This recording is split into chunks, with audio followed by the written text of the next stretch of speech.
Hello, beautiful Christine. Thank you so much for joining me for a coffee chat. I'm so happy you're here. Hello, Wendy, beautiful Wendy. I love your hair, by the way. I meant to say Thank that. you. And I'm so happy to be here with our coffee and for you and and we will talk about this, but it's kind of late in the day for us, really. Super late. Super Right? late. Right. And I to that point, I am drinking lemon water, not coffee, Good for because it you. is too late in the day. Um, Yes. and because the reason of our conversation today and the reason of why it feels late in the day is we are both completely, wholeheartedly committed to our morning practice. Yes, we are.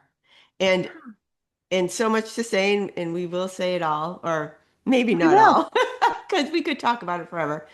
And so much to say as even just thinking about this, because we had this scheduled, Yeah.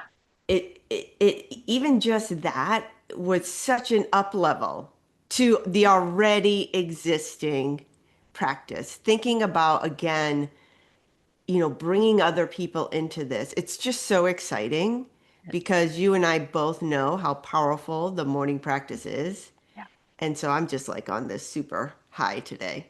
Right. It really has been completely transformational. And when people ask me if they haven't seen me for a while or they've been watching my trajectory and they say, "What what's happening and what did you do?" And it reminds me of I had this friend, this neighbor when I lived in California, and she traveled all the time. So she was like she managed hospitals. She used to be a trauma nurse and now she worked for an insurance company. And so she visited all these hospitals. So she traveled during the week and we didn't always see her very often. And it had been kind of a stretch of time.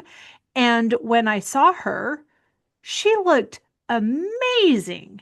She probably lost 25 pounds. She just was glowing. Her skin looked great. Her body looked great. Her clothes looked great. She's just cool. Anyway, she's about 20 years older than me and just cool. And I asked her, it's like, oh my gosh, what did you do? And she said, well, I gave up carbs and wine. And I was like, ugh, okay. Next, what did you do, lady, over here? Because I was like, that is not going to happen. I'm not interested in, like, I can now admire what's happening for you and know that that's not a hill I'm going to die on because that would be a really dramatic death. And I say all of that to say, when people ask me, like, what's the number one thing that you've done that has transformed your life in these past few years? I say a morning practice. And then I say, I get up every day at 4:45 a.m.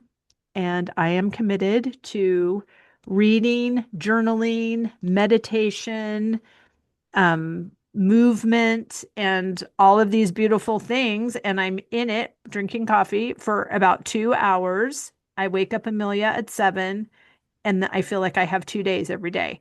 And I see their face, their eyes glaze over at the numbers strewn together of 4:45. And they're like, next, what did you do over here? Right? Exactly.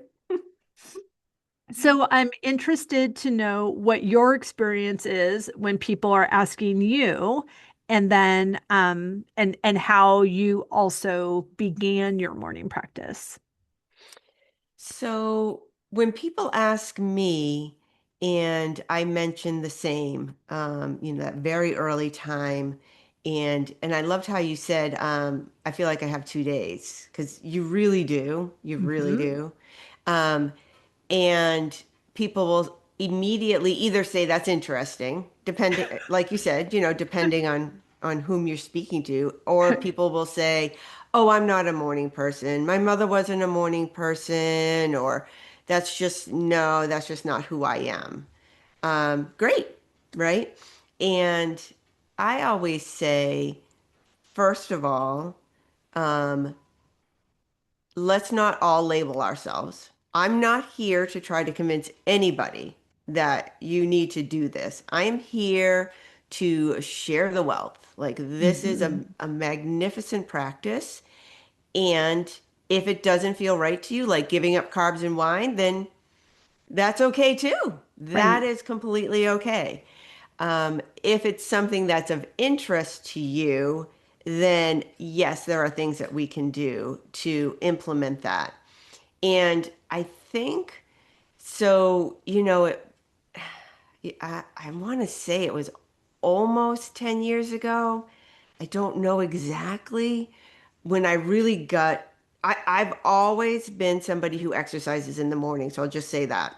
Okay. So I've always done movement in the morning. I'm a runner. That was my thing. I'm not going to call that my morning practice. My morning practice Yeah. was, like I said, maybe about 10 years ago or so, give or take. And it was during my personal development journey. And I have a really favorite person, I want to say mentor, but that's not the right word, is Robin Sharma and his morning practice. And so I am the person who, if I wanted to give up carbs and wine, and this person said, look at me, and I'm like, yes, I'm on board. I'm going to give Right. up carbs and wine so I can be so excited and happy like you are. But in this case, it was Robin Sharma who, um, you know, he's written a book on it, he has courses, all the things.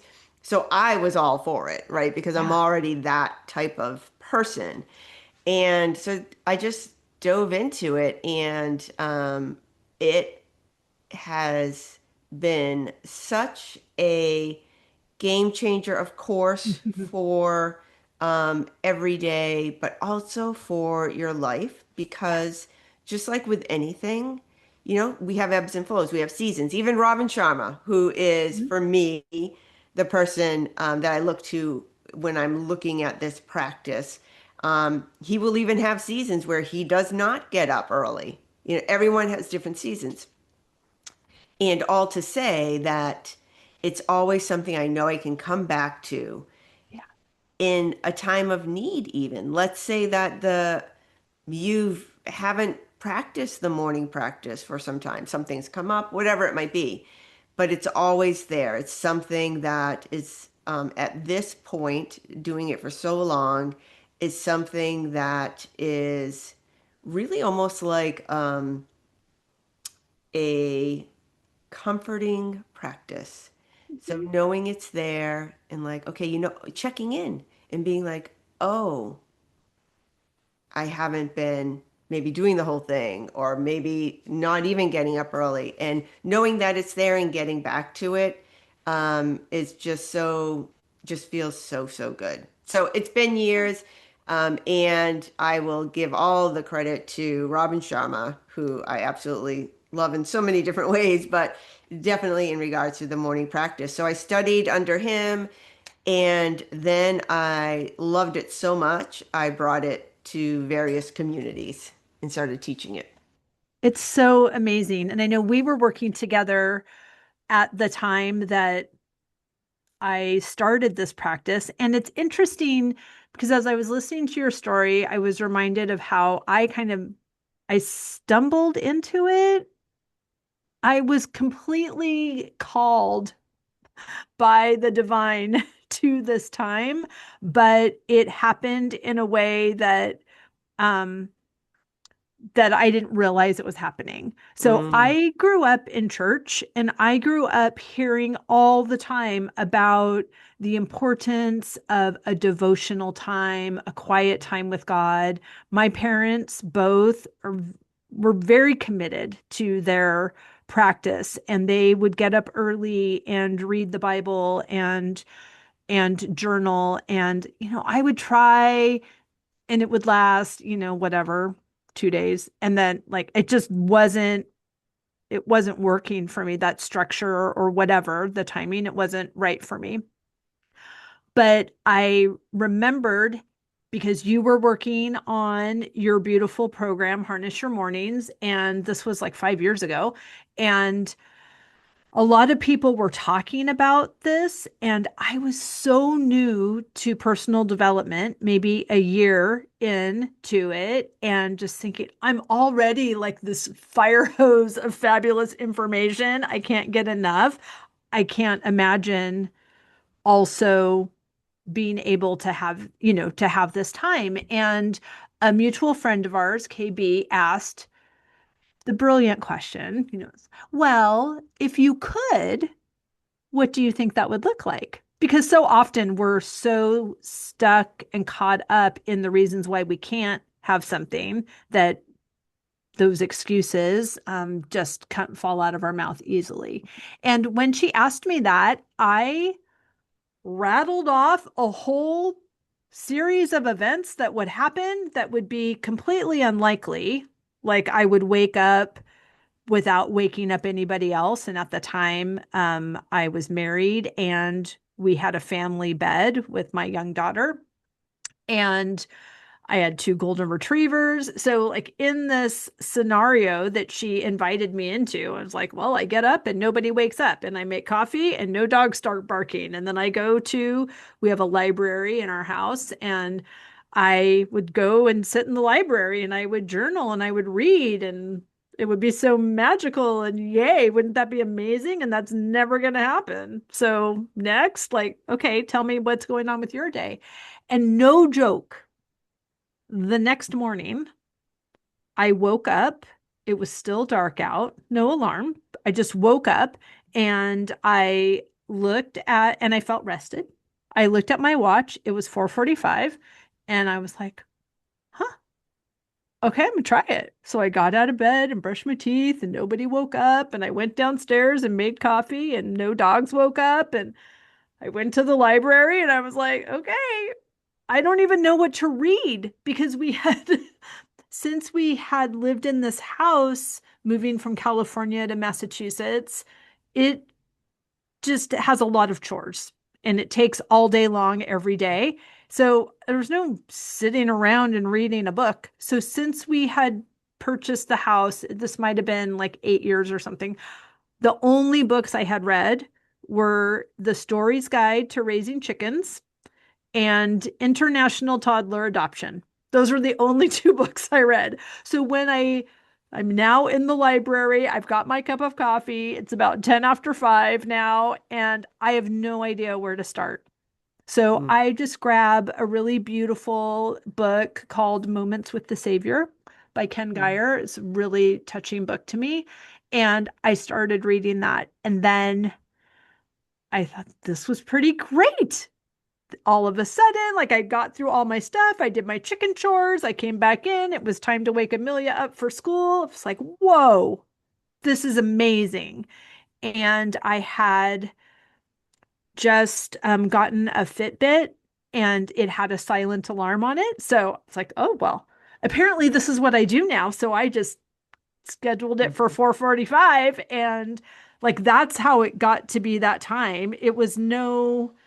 I didn't read a book that said, "Oh, the high peak hour is right here, and this is the sweet spot to get it." It's just how it happened. So when I say really feel like this was a divine invitation, mm, and it felt like that from day one. But now, as I look back and see how that practice and intentional time prepared, sustained, and mm, inspired me to mm, what is happening now and through all the things that have happened since then mm, and now, it's just like, oh my God, when is it going to be 4:45 again? Because I am not missing it. Like this, it's mm. so So good. good.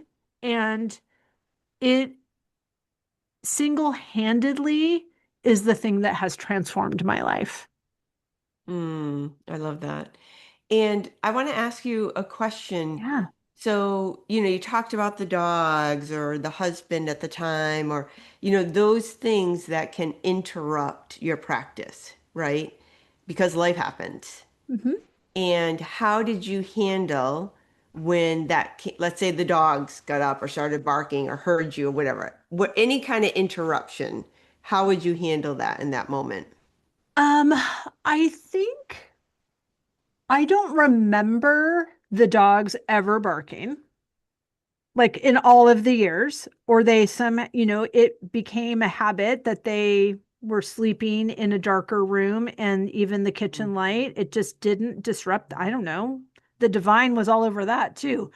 Pardon me. But one thing that did happen, and I remember it very distinctly, is after a few months of this and everyone in the house knew that this is what I was doing and this was my practice, and Amelia started waking up Mhm. and coming downstairs and coming to the library to be snuggly with mom, Mhm. and it was so sweet. And I remembered, like, the first when I heard her coming down the stairs, I was like, no, no, no, no, no, my time, my time, my time. It's like this immediate, like, lack and grabbiness came. And it did feel like, oh, this is really not the space for lack. So, how can I reframe that? These are all happening so quick, right? Mhm. This conscious parenting moment.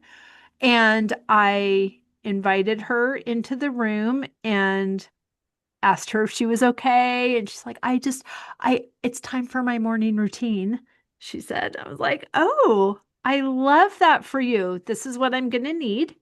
I need you to get a book or a sketch pad or something because this is a really quiet time for mommy. It's super important. So I'm so excited to share it with you. These are the boundaries that I shared in. Mhm. And she did it, and she came and she drew, and it like it maybe happened twice.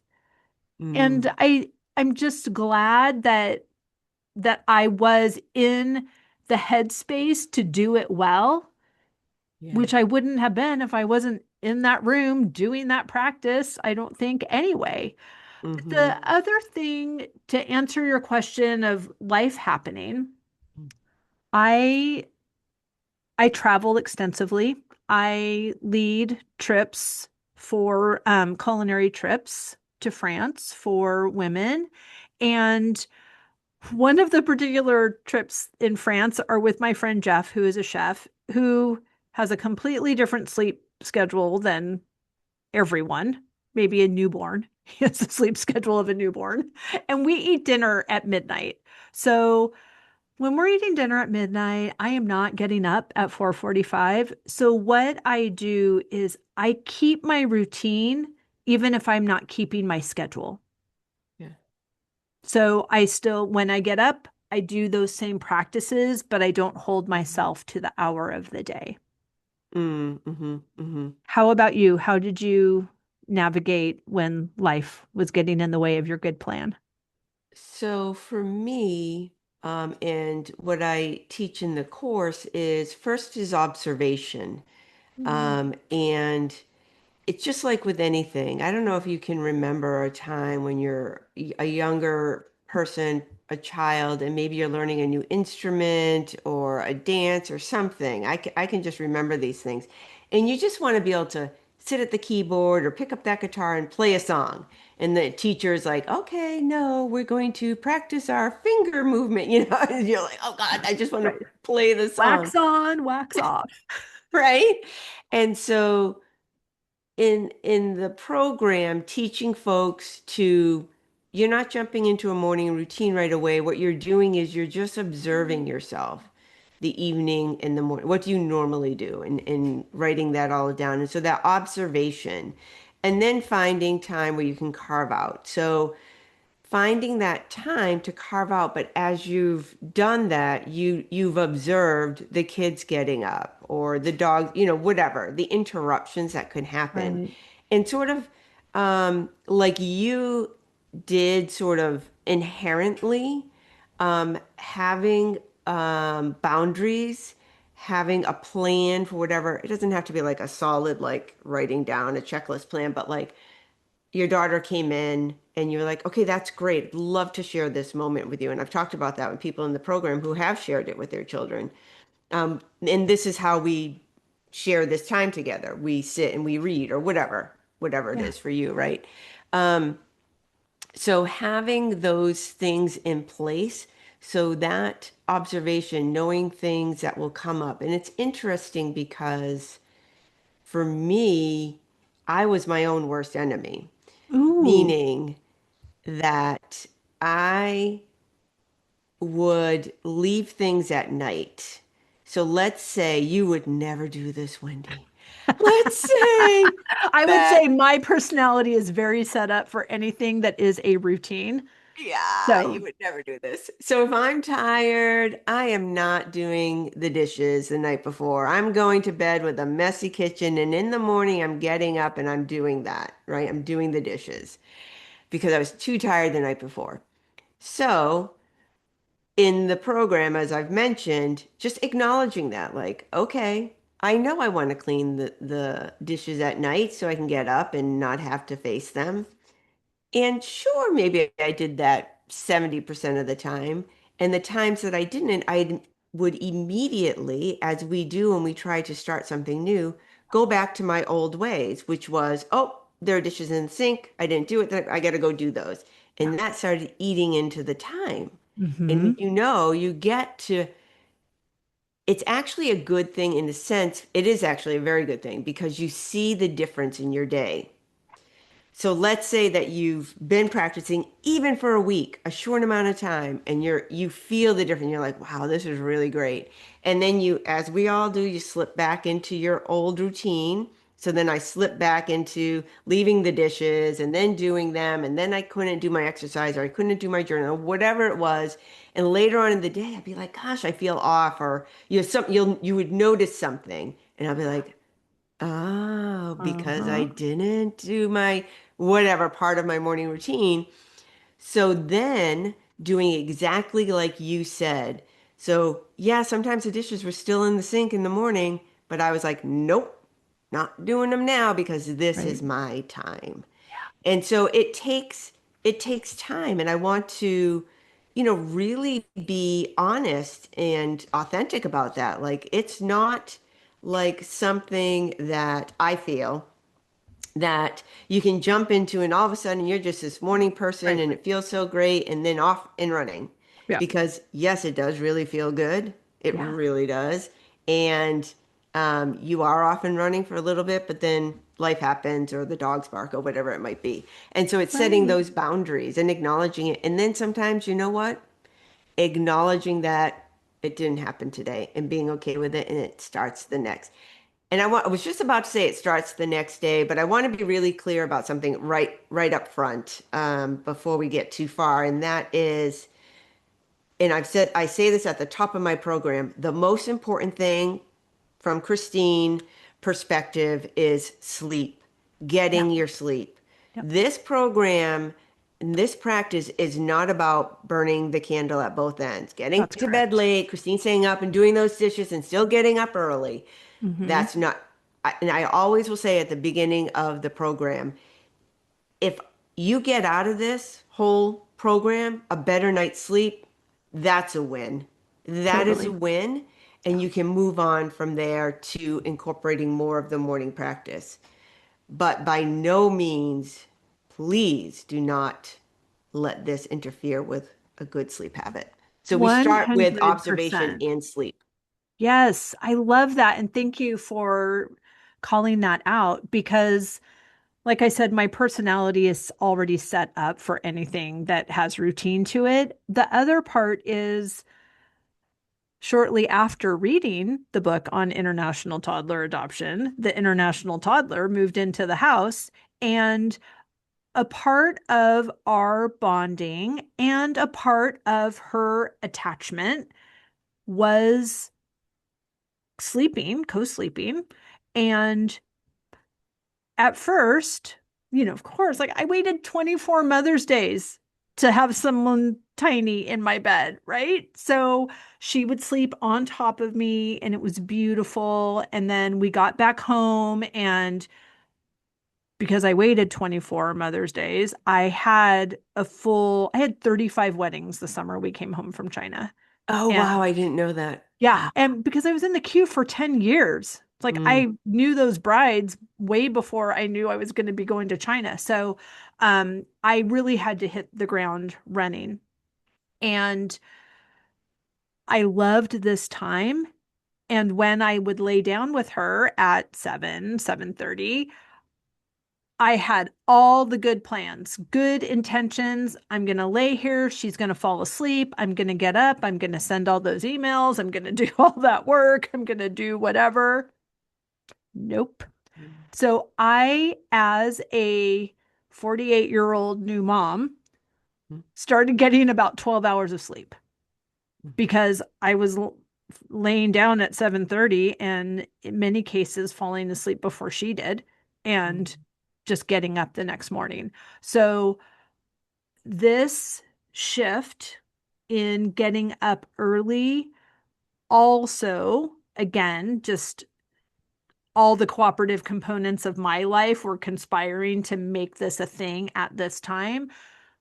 I go to bed at 8, between 8 and 8:30, and I love that about me. I have always been like in the summer, I love to go to bed when it's still light out. I was like, "Oh, my grandmother was the same way." And told her once we went on a trip to Napa together, and she was like, "Let's go to bed while the sun's still up." I was like, "Ah, I love doing that. I didn't know it was a family thing." And she said, "Doesn't it make you feel rich?"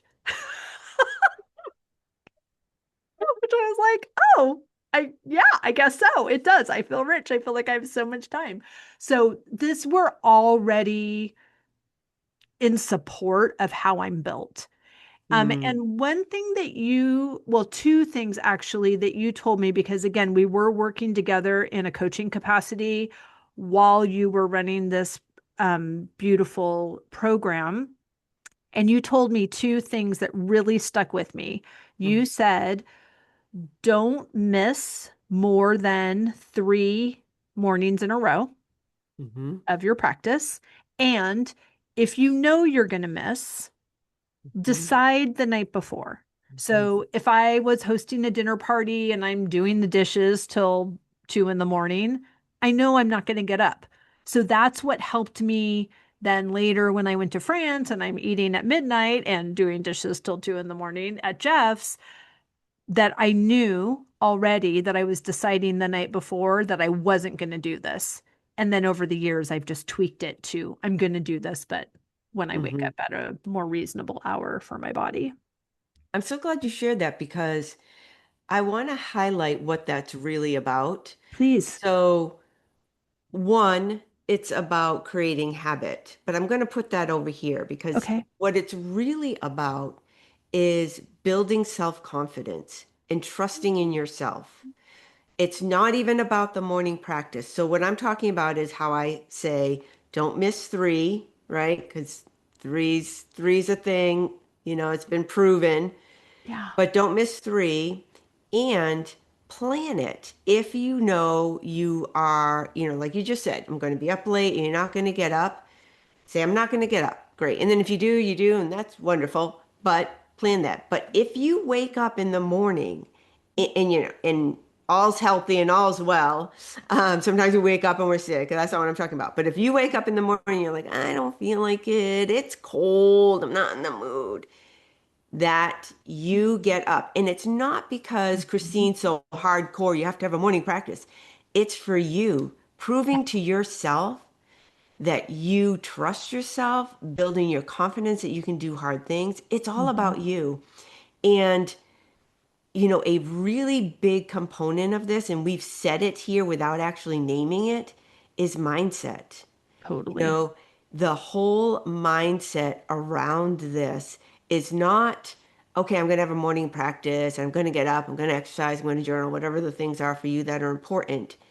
It's a positive mindset, Yeah. a self-confidence, trusting yourself, and and really doing this work for yourself and how powerful that is. Like, I love your story about when Amelia would came down to the library, which I was actually, we were working together at that time. You had told me that, and how you said, welcome you in. I love that because, I love, as you do, Amelia, and we love our kids. Like, yes, come with Yes, me. And this is what it looks like. That is just such a beautiful example of that, protecting your time.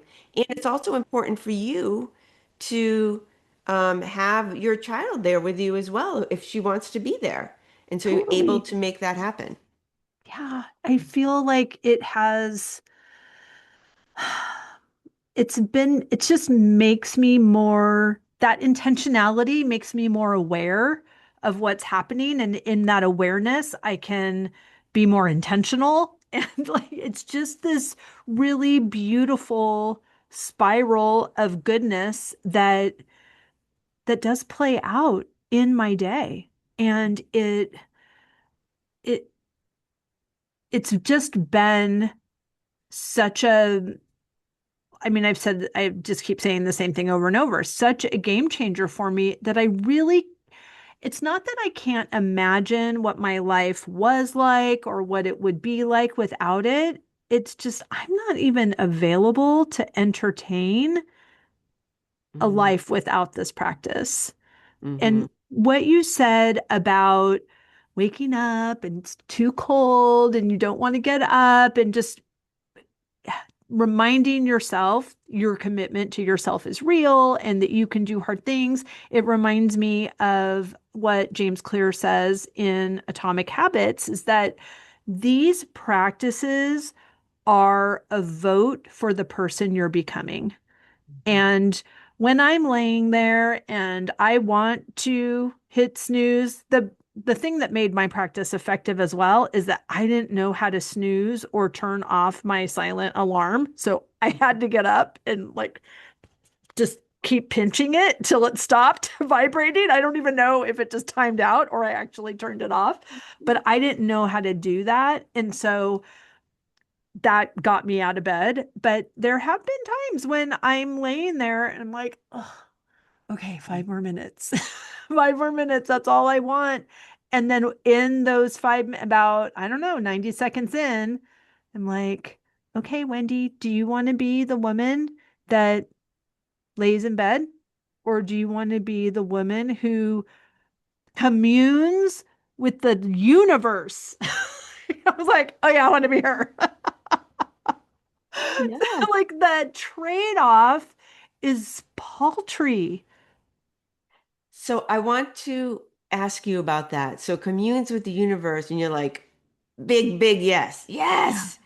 But say more about that. What does that mean for you? Mhm. Well, I think twofold what I'll say. As far as that being motivation to get me out of bed is there's something for me, and I think it works for many people. Anytime we're implementing a new habit, whether it's health related, typically health related is what comes to mind for me.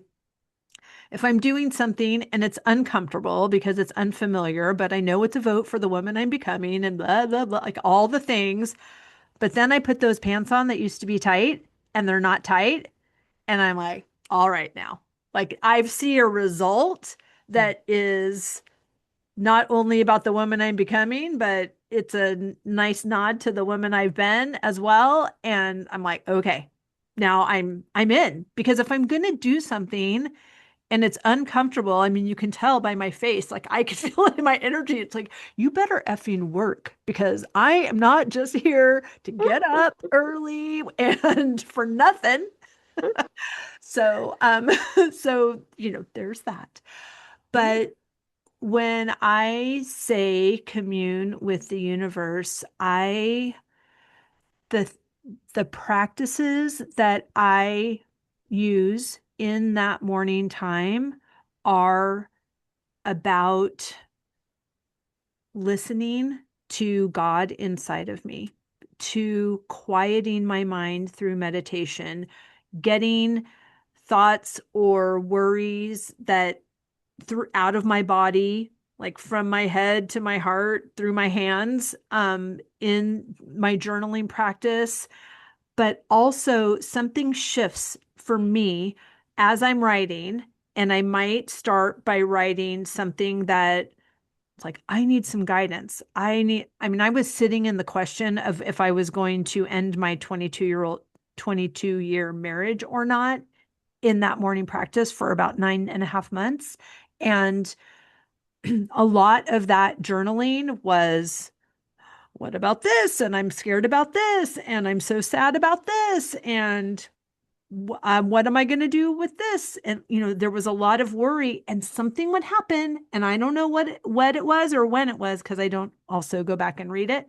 But there would come a tipping point where now I have better language for it, but my vibration would shift from the energy of the question to the energy of the answer, and then like all the downloads. And I Mm. was reading books that were inspiring me to connection and to these beautiful downloads, but not just, oh, I want to be a better person and love everybody.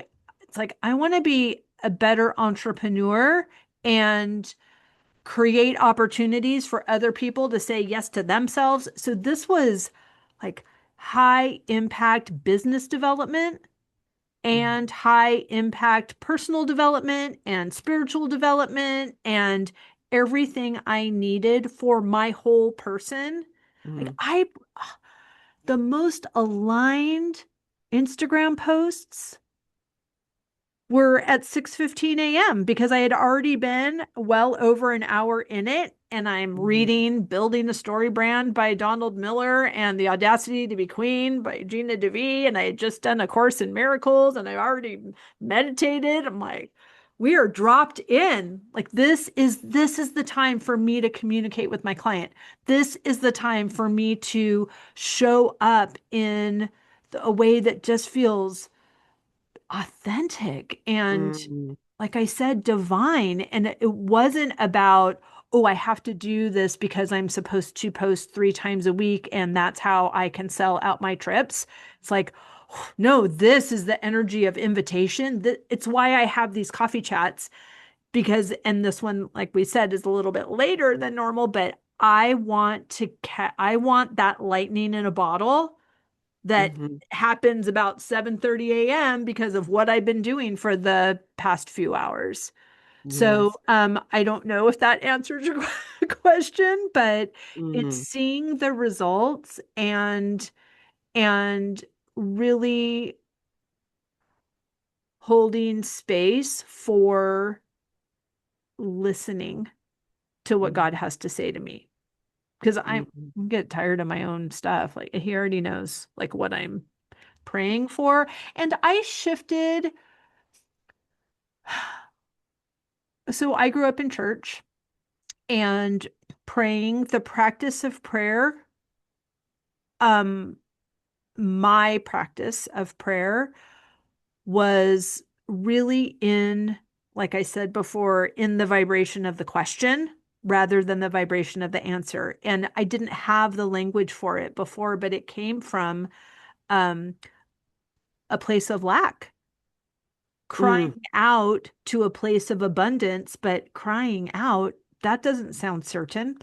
That sounds like longing, and longing is not a vibrational match to the receiving of the thing that you are longing for. It's just a repetition of more longing, more separation, and or pinching yourself off from it. And I just didn't know that. So this practice, although I don't call it prayer, just because it's it is different than what I grew up doing, praying. Mhm. Mhm.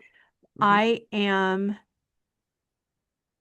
making my requests known, and then I am listening for the answer and Mhm. receiving them. Mhm. Mhm. And I will say that I feel like the listening is so much more in tune on because of the morning practice. Absolutely. Um, so everything that you said, I just want to um, say for myself that that listening part, which is so important, I'm so glad you said it, is really, really awake in the early. It's Right. really, it's like a lot. It's exciting, and that's why we Yes. can't wait to get up in the morning. It's like, Yeah. okay, let's do this again. Yeah. And also throughout the day. And of course, throughout the day, depending on your day, as it gets busier later in the day, the volumes turn down, right? And then the next morning it opens up again.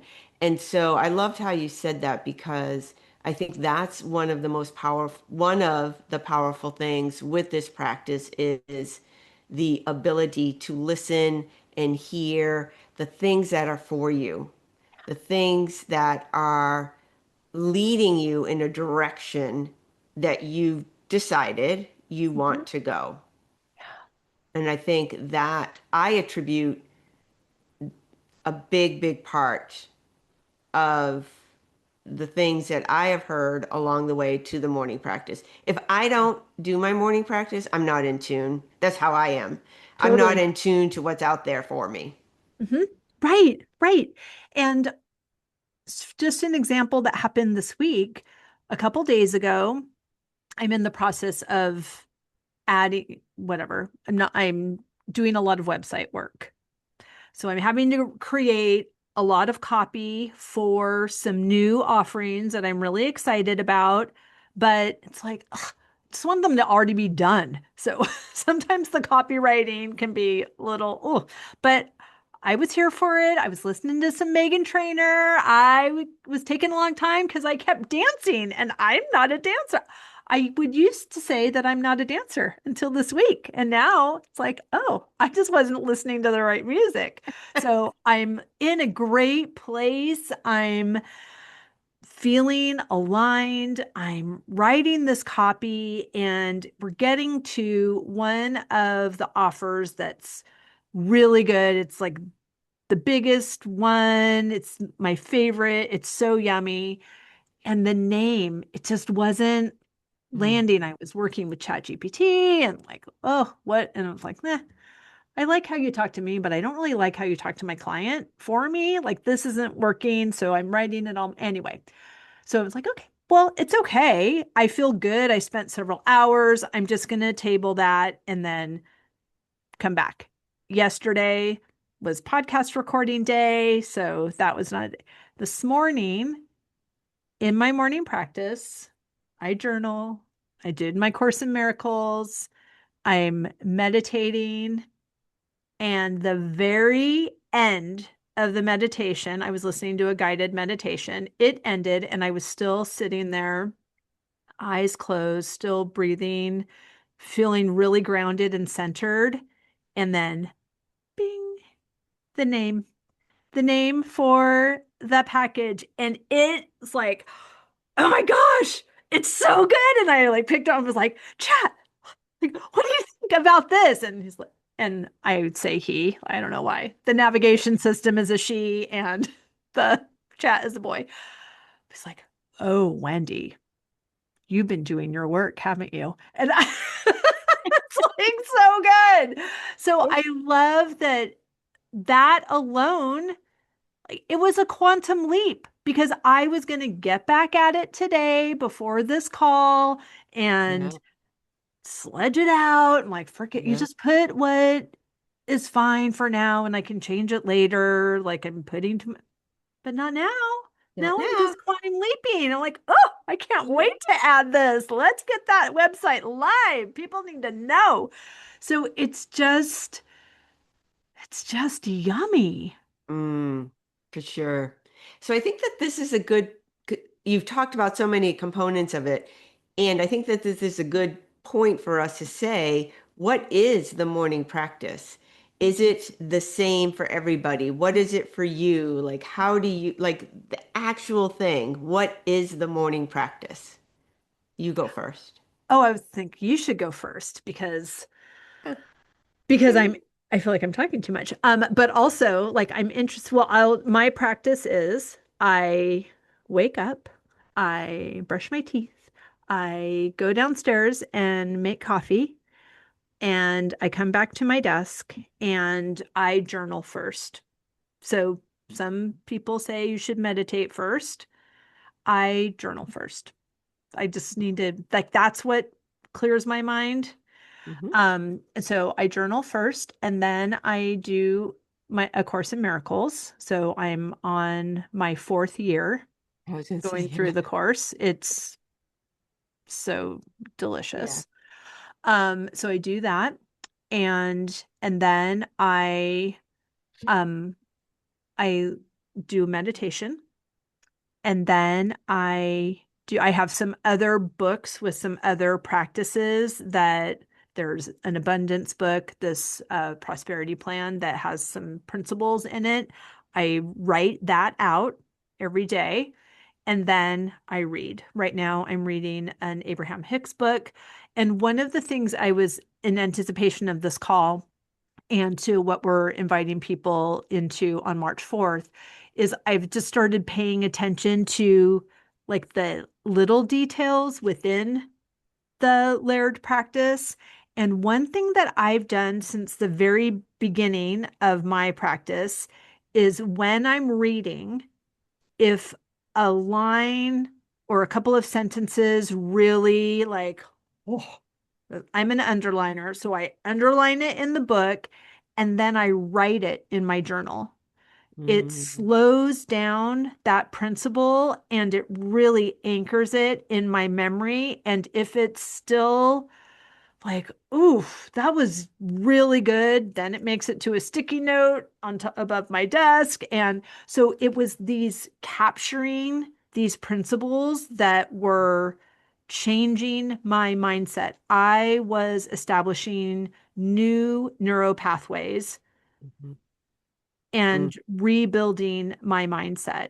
So after that, after I read, then I usually wake Amelia up. If it's when she's not here, then I go for a walk or stretch or do the rowing machine just in that whole time slot. Otherwise, I do that after school drop off. Mm-hmm. How Hmm. about you? So I want to highlight something you said because I will probably forget. Um, but I like how you said you write things down. And for you, it's like a passage in the, you obviously journal, but then when you're reading, which is the one I'm talking about, Yeah. where if you see something that's really means something to you or you want it to stand out, you write it down. And I think that's a very good point. So I just wanted to highlight that because as we're reading or listening to podcasts or it's the growth portion of the morning practice, um, we can forget. It can be really good in that moment. We're like, wow, that's really good, right? And we can forget. So I loved how you have a different tier, right? So it's like the reading it, and Yep. it's great. And we do obviously maintain things. That's the whole point of reading and things and listening to podcasts.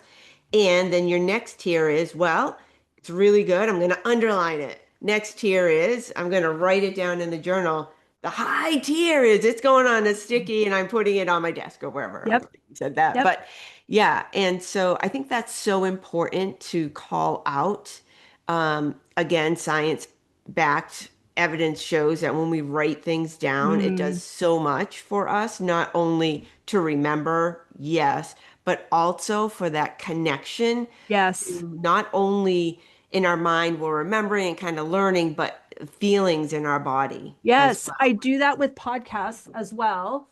I have in the kitchen and at my desk, I have this little notebook that reads insights. And so I've got one that reads to-dos, insights, and ideas. And I write that on three different journals. And then I have that three sets of journals at this desk, at my morning practice desk, and in the kitchen. So when I'm listening to a podcast while I'm cooking and I hear something that's a mic drop, pause, grab my insight notebook. And then again, if that is also like it's going to go up in tier and make it to a sticky note, then that's going above my cutting board. So Uh, I'm just like where I am. yeah. Every time I look up, I want to be remembered. I look up right now, the desire is proof it will work. That's what that sticky note says. Own Hmm. your experience. That's what my coach Christine Santos told me 132 years ago, and it changed my life. And there it is, still on a sticky note.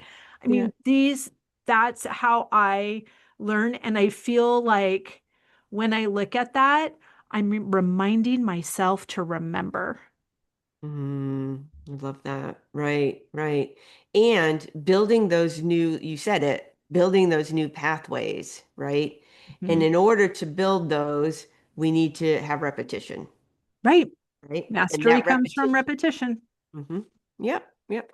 So for me, my morning practice, as I already said earlier on, I came to the table, if you will, with movement already. That's something I've been doing for Right. decades. You're So good. I just brought that forward with me. Yes, it is a very important part for the morning practice. So I do the movement first. I'm very blessed, I think, to have a treadmill in my home. So it's very easy. So it doesn't have to be this robust, like running. It could be stretching, like you said. It could be yoga. It could be sometimes people in the program, I'll say, they'll be like, oh my God, I could never get out of bed and just start moving my body. And I would say, you getting out of bed is moving your body, right? Right. Sit up in bed. It does not have to be this sweat session. It can Right. be if that's what you like, and that's really, really great. Um, and what's also really, really great is saying, I'm just going to sit up in bed. Awesome. Awesome. You're sticking to what you told yourself. You're going to get up at this time, sit up in bed. That is movement. So I just want to be really clear about that because I think people can get really stuck in the, well, I'm not a morning person. There's no way I could exercise in the morning, right? Mm, And right. in your practice, which is a great example, you do that towards the end. Hmm. If I heard that right. So for me, it's the movement. And one thing that you also said that I love, and I don't know if it was something we had shared together. But anyways, it's part of my program, and that is to brush your teeth. That is like a Oh, hack. that's the first thing I do. It's a hack. So if you get up Really? in the morning and you're groggy and you're like, something like that, how we all are, even people who love their morning practice sometimes are like, oh gosh, brushing your teeth, it actually is a hack that will help get you more awake. So I Okay. always say that brush your teeth, and so I brush my teeth was my point. And then I journal. So I'm really grounded in I'm checking myself, first doing my grateful journal. Hmm. I'm really grounded in that for so many reasons. We all know the benefits of having a grateful journal for sure, and I believe in that. But it's more personal for me in that I feel that very fortunate in my life. And we all have ups and downs in our lives, and still there are things to be grateful for. Hmm. So if you had a flat tire yesterday and you're like, oh my God, that's the worst thing that ever happened, I'm grateful I have a car. Sure, Yeah, I gotta get in, if, I'm starting with something small was my point too. Like we can have major things happen in our life that are major things and we have to go through them. And I'm not saying push them under the rug, but there are still things to be grateful for. absolutely. So that's really important to me. And then journaling. And one of the things that we learned to get, oh, I don't know if we learned it together, but we were in a program together. And this is where I learned this. It's Cameron's Artist's Oh, Way. Julia Cameron. Uh, Yeah, the for morning me, I pages. love that. Just like free writing, just write and write and write and write and write. That's really something that I have enjoyed. Um, Sometimes I will do prompts, not often, to be honest. I Hmm. think that because I don't really struggle with journaling, but I think people in the course are like, what am I going to write about? And so Right. you can do prompts as Yeah. well. Um, Another really fun one that I like when people feel funny about journaling, or it's just, again, we label things, just not my thing. is writing with your non-dominant hand. Oh, wow. And so it's not about your penmanship. So it's more like a fun game. So if somebody comes to me, and this has happened, and they're like, "Oh, I'm not really into journaling. It's not really my thing. Can I, type something? Can I record something?" The answer is always yes. You do you. That's always the answer. You do you. This is your practice. And if you're feeling like stuck, I don't know what to write about, or prompts aren't my thing, for fun, write with your non-dominant hand and see what comes out, because it's very interesting because you're accessing the other side of your brain, right? Right. And so that's just like a fun little thing. And people be like, I can't believe that I was thinking this and it came out, when I did Right. that. So that's just like a fun little thing to do. And then doing the meditation, which I absolutely love so much. I think that meditation is really powerful. And we have a really good friend, you and I, and she's even, solidified that more for me. And I also want to call out, because I like to call out these things because I've done this program so many times and talked to so many Mm. people about it. And, the common questions that come up are, I can't, or resistance that comes up, I Yes. can't meditate, and let me tell you, this is coming from somebody who I love the ocean, as Wendy knows. I love the ocean. I never say I love the beach because I'm not a person that is going to go and sit on the beach all day. And that's because I can't quiet my mind. Mm, Sit there, I got something to do. Let's get up, let's go walk, let's go find shells. Like I've always got to be doing something. And so I am that person. And I started with guided meditations, and I started with knowing that those things that come in that you feel like are making you the person who can't meditate is part of meditation. that's I'm right. sitting there like, well, I really should be, doing this, or oh, I got to make dinner tonight, or it's like, oh, thank you for reminding me that I have to plan my dinner tonight. And Yep. now I'm going to go back to my meditation. And it might be 5 seconds. Oh, I've got to take out the dog. Thank you for reminding me. Right? Right. It's part of it. It's Yes. part of it. Yes. And I sometimes will stop my meditation and write down the thing. So then to me, like that lets my brain know, okay, noted Mhm. and Yeah, actually noted. So I won't exactly. forget. And now I'm going to come back. Yeah, I love that because you're not doing it wrong. The Right. fact that you're sitting there with your eyes closed means you're doing it. Right. And like you said earlier, mastery comes from repetition. Right. Exactly. And another thing that I was actually reminded of, and I had stopped doing it. So let's let's say what this is. So a morning practice, I said, let's talk about our morning practice because everyone's can be different. There's certain, components Mhm. that are really important. And then you have to find what works for you. Yeah, And then you can add in things that are important to you. sure. And one of the things that I added in over the years, and that I'm not always consistent with, and I either forget or whatever, I don't even have words for it because it just doesn't sometimes it doesn't land in the morning practice, is 5 micro things that you're doing for yourself. Let me be really, really clear. So in the morning, I'm journaling, doing my thing, meditating, and then I've neglected to say the growth component, which is reading, listening to a podcast, whatever that growth component is for you. So then there's that. And then the micro, what can I do for myself today? Mm. And I want to be really clear. That can be a pair of earrings that you have that you love, but you only wear when you go out or you hardly ever wear them. Saying, you know what, I'm going to wear those earrings today. That's one micro. And when you put them in, now you're not like rushing out the door, like, okay, I got to put them in. You're intentional. I'm putting, because I Mm. decided I'm going to do this today. And let's say you did rush out the door and you threw them in, good for you. That is a win. And then you look at yourself in the mirror later that day and you remember, oh, that's something I did for myself. So just little small things that you can do for yourself. It doesn't have to be like a huge thing like a nap during the day or a bath during the day. Those You things are do love a nap, though. wonderful, wonderful. But it's just those little things that are important to you. You Oh my pick five, gosh. and they can be on repetition. I always say you do you. And the other thing, it can fall into the five micro. I also like to add the five for community. But the one example I'll give is maybe somebody's been on your mind. We talk Mm. about the universe speaking to us, or you're thinking of somebody, and you just keep going about your day, as we all do. You know, taking that moment to text them, call them, Yeah. whatever it is, however you communicate. So that is also something that you're doing for yourself, but you're also doing in community for somebody. So I like to add those in. Oh my gosh. I love all, and it's 111. See how that happens? Oh, it's so good. Oh, So good. good. Okay.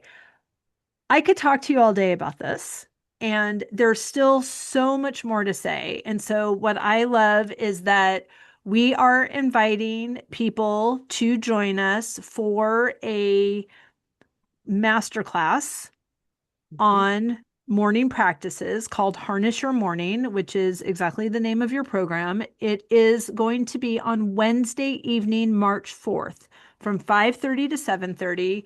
We're going to link it down in the description. It's $49. It's 2 hours, and you are going to have this hand holding integrative way to begin this practice. You can ask 1,000 questions. You can ask one question 1,000 times.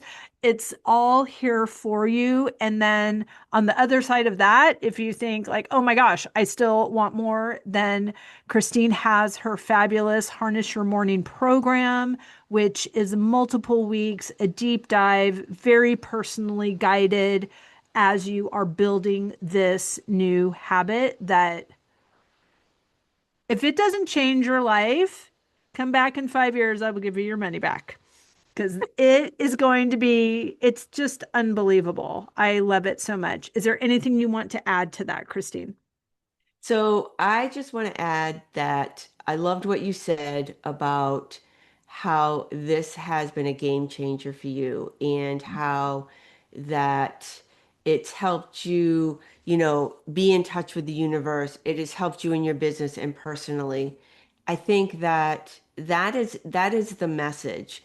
The message again is about doing something for yourself that is holistic. Yeah. I love that. Yeah. Oh, it's so good. Thank you so much Thank for your time, and I you. will see you on March 4th. Yeah.